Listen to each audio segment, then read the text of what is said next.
Hello guys, this is Godspeed here. I'm going to talk a bit about the Power Ranger build, updated version towards the last patch, a little bit of discussion around the weapon sets you can use on this build, and a bit of pros and cons about each one.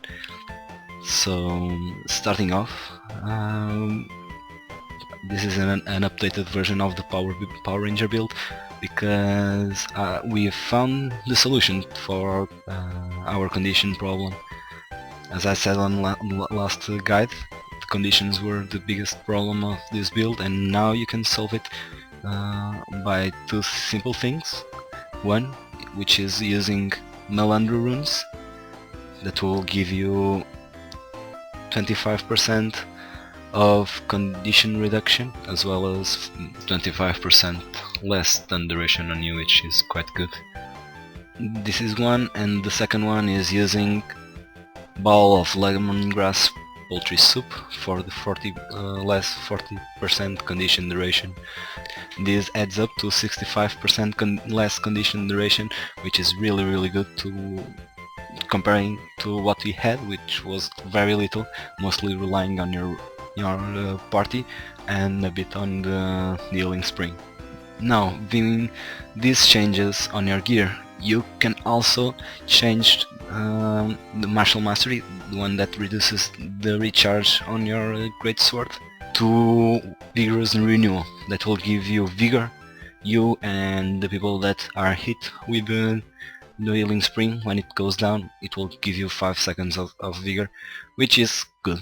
Vigor is endurance regeneration is always good, because you want to spam that dodge, avoid that damage, roll through that kill zone, whatever you need the rolls for.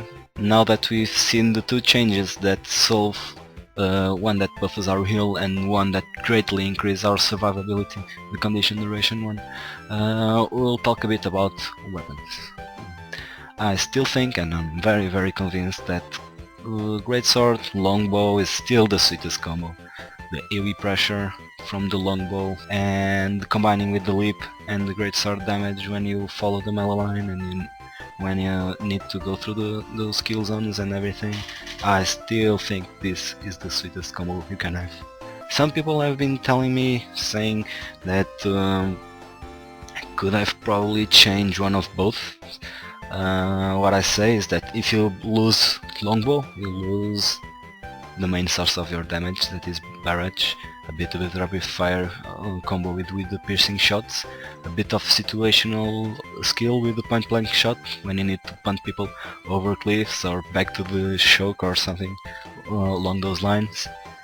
And if you lose Greatsword, you will lose the movement skill, the pressure on the melees when you want to push in with the melee through a kill zone, and also the block that can protect you when you to avoid that aerial damage.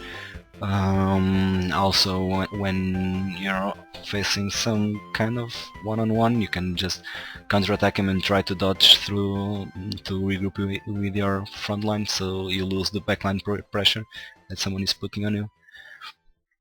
Anyways, this is the pros and cons of Longbow and Greatsword. Some people are telling me that Sword Warhorn is good. I say, okay, yeah, it's good. The Call of the Wild gives you Fury and Might Swiftness for you and your party members, or for random people around you. But then, yeah, what do you have? Hunter's Call is not that good in terms of AoE, just one single target skill, not that big of a deal.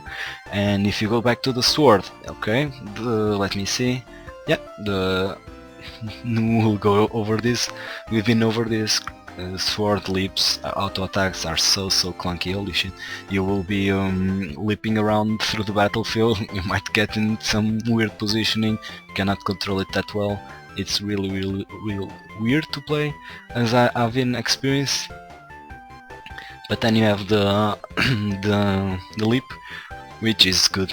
This leap is good because it's an evade, and you also can combo it for greatest distance. If you leap backwards and then turn your camera around and then you can leap again, it will go over a big length. This evade The Serpent Strike, it's okay as well, gives you a bit of evasion, but that is it. That's not much in this weapon towards that favors the world versus world, zerg busting, whatever you call it, because it doesn't have that much AoE. The only good thing, really good thing to point out is the blast on Call of the Wild. If you combat with your healing spring or whatever water field you find or whatever you want to blast, it's a good thing, but still not good enough to switch from other weapons. The longbow, greatsword. And also people have been pointing out that Axe has been buffed. Yeah, it has been buffed with the Path of Scars. That is good because you can pull someone or a couple of guys to your melee train, bomb it, and that's almost a secured kill. Okay, that is good.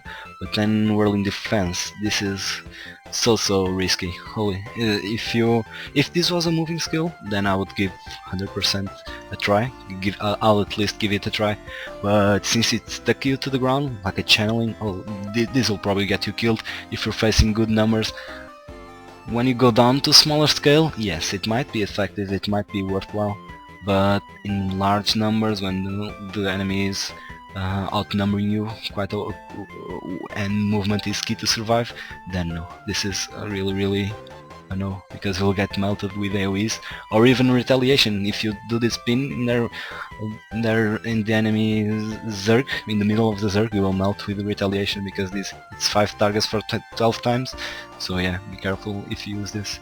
Anyways, and the torch is really not that big of a deal. Though it's really small. This is single target, so for zerg versus zerg, no, thank you. Also, the axe main hand. The axe main hand can work, but then you lose the leap as well, or if you swap for the longbow, then you lose the pressure from the AoE. So this is the best compromise I've found. It's longbow greatsword.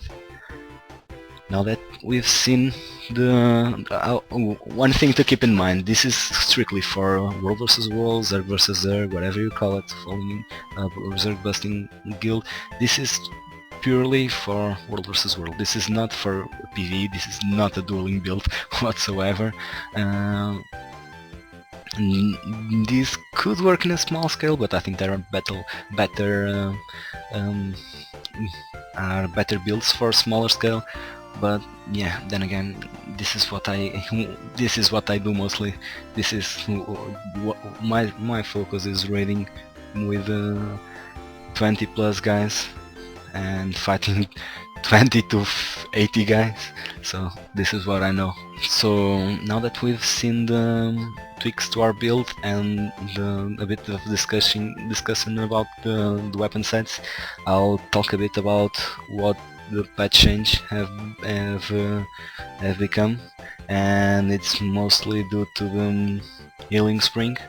Healing spring has been changed towards having 10 seconds instead of 15, and the conditions are cleansed each 2 seconds. So instead of ticking every 3 seconds for 15 seconds, it was shortened towards companion's defense. Now it will get protection.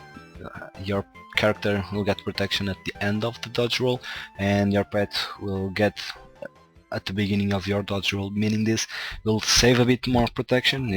That was actually a good rework. You'll get a bit more protection with it in this patch.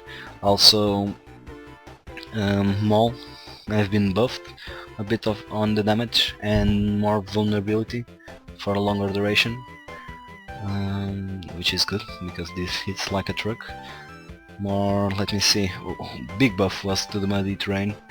Instead of hitting 3 targets, it will now hit 5, which is really nice. Something to look for. And those were the big changes. So this was the update for the Power Ranger.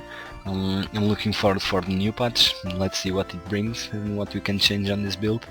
I hope you enjoyed playing with the Ranger as much as I do. Keep playing that, keep spamming those roots because they are really good. Everyone hates them, but we love them. Keep spamming them and have fun. See you around.